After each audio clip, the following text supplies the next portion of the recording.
Hello everybody, K-Whip here, and welcome to another Destiny 2 video. In today's video, I'm going to be doing a PvP review of the Whispering Slab combat bow, and this is kind of a ridiculous gun. I mean, the name is Whispering Slab. And then when you take a look at the actual bow, it's pretty ridiculous as well. It's about as tall as your Guardian, and it looks like two saws have been taped together and a string was just attached in between them.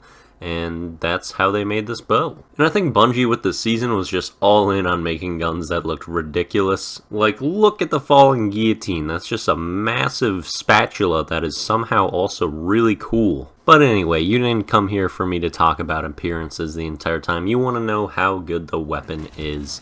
And so let's talk about the Whispering Slab. Well, it's a lightweight frame bow, which is typically my favorite type of bow. It's usually the ones that have the best time to kill. They have faster draw times, faster reload speeds typically. And to balance things out, they usually have a slight penalty to accuracy compared to other bows, as well as they need more precision. Because with lightweight frame bows, you need at least one headshot to two-shot your opponent if they have full health. Whereas with the other bows that are a bit more high impact, they can just two-shot people with two body shots. So the lightweight frames are typically for people that are pretty skilled with bows. They're used to being able to hit headshots consistently, and they can take advantage of that to get better time to kills. So that's why I like them. And so I was excited when I found out that Bungie was bringing in a new lightweight frame bow, especially one in the kinetic slot, because the Spiteful Fang is kind of tough to get a good roll on. At least for me it was. It took me about maybe 30 attempts of getting the Spiteful Fang to actually get one with Archer's Tempo. And the Whispering Slab is a little bit more grindable and easier to get. So getting a very good roll should be a little bit more easy, but I haven't gotten a great one yet. I've just got two pretty decent ones. Well, I've actually got like maybe 5 decent ones, but there's 2 that I'm really holding on to. And I will show you those right now. The primary one that I use in this video is this bow that I will show you right now.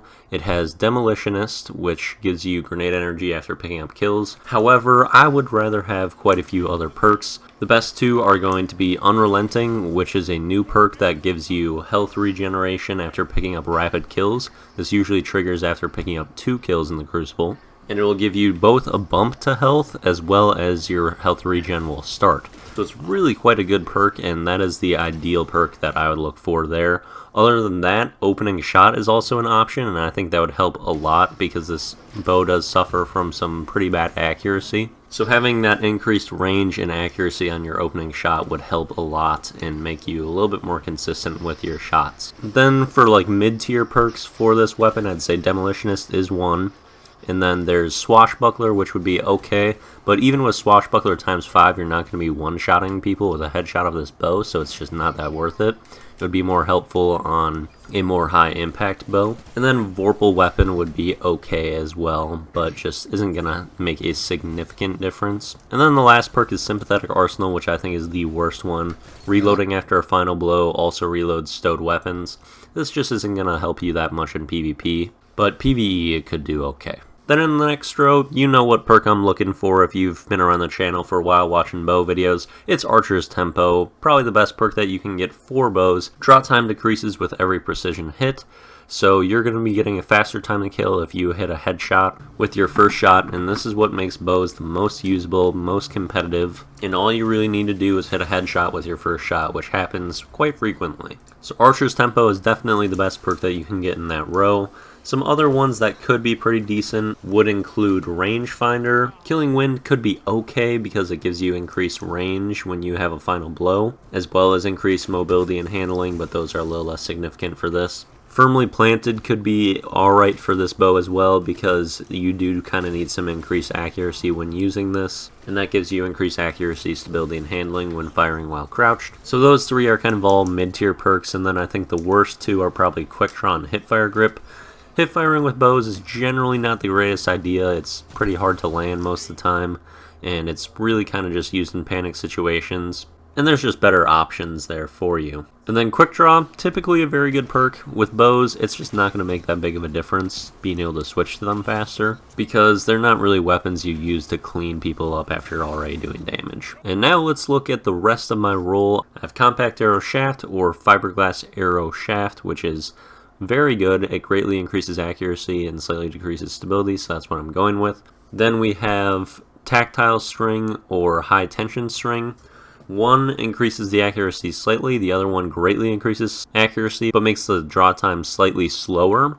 And I actually did go with the slightly slower draw time, which is something that I normally don't do, because I'm usually all about time to kill and making sure that your bow can kill as fast as possible, have the best draw time, best reload speed it can. But as I've mentioned a couple times in this video, this bow's accuracy is bad. Like, I don't understand why Bungie made it so bad, because it has an accuracy stat of 45. When you compare that to its closest competitor, which is a lightweight frame bow in the kinetic slot, just like the Whispering Slab and the Spiteful Fang, the Spiteful Fang has a accuracy stat of 54. That's a difference of 9 right there, which is quite significant, and you can really tell while using this bow that sometimes things are just a little bit off. And especially if you're using rolls that are trying to get better time to kills with better draw time and stuff like that, then usually those perks also decrease your accuracy further, so that just makes this bow even harder to use, and just a less consistent option. And then some other lightweight frame bows also have higher accuracy, like the Arsenic Bite has an accuracy stat of 52,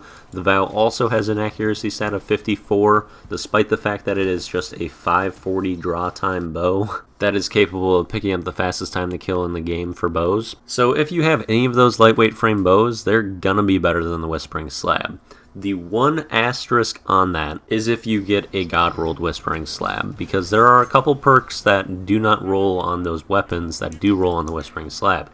Namely, Unrelenting and Opening Shot, and especially Unrelenting. Being able to have Archer's Tempo and a perk that gives you health regen after picking up kills could make this weapon incredible. So I know that's the role I'm going to be searching for. That's the only thing that's going to make this worth using over my other bows, because I have a lot of really good bows. And if you get one like this one that I just showed you, where it has a bunch of accuracy buffing perks, but one that makes its draw time actually slower, it gives it a draw time of 648.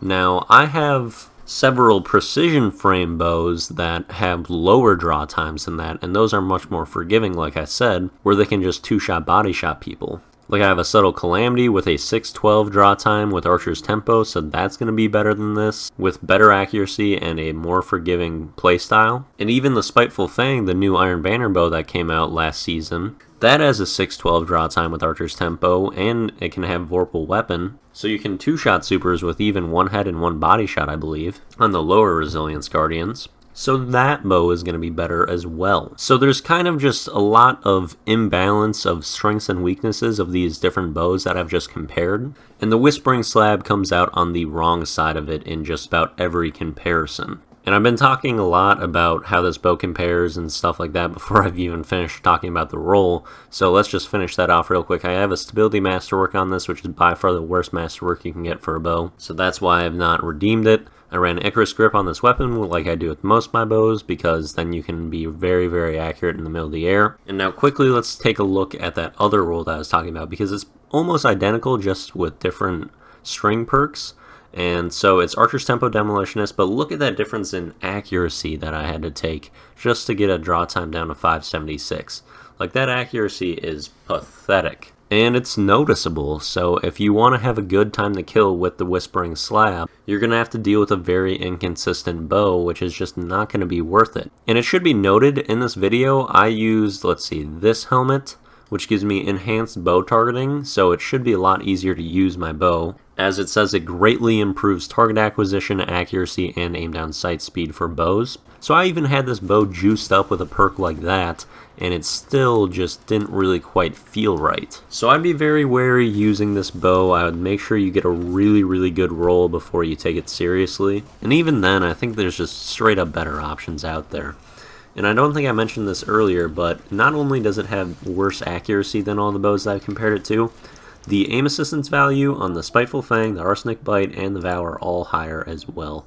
And if you look at like the Vow exclusively, it's a difference of 9 again. So a difference of 9 accuracy and aim assistance on a bow that has a much better time to kill. So sure, once all these weapons get sunset, this will become a little bit more relevant. But right now, without the perfect roll, it's kind of worthless. And that's going to be everything I have to say for the video. It's a little disappointing, but thank you for watching the video, and see you later.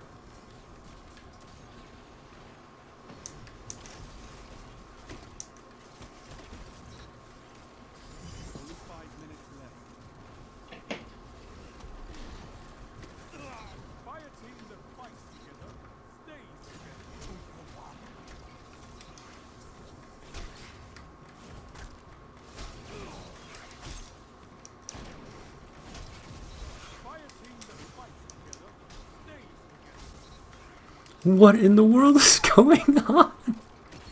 I just meleeed like 8 people.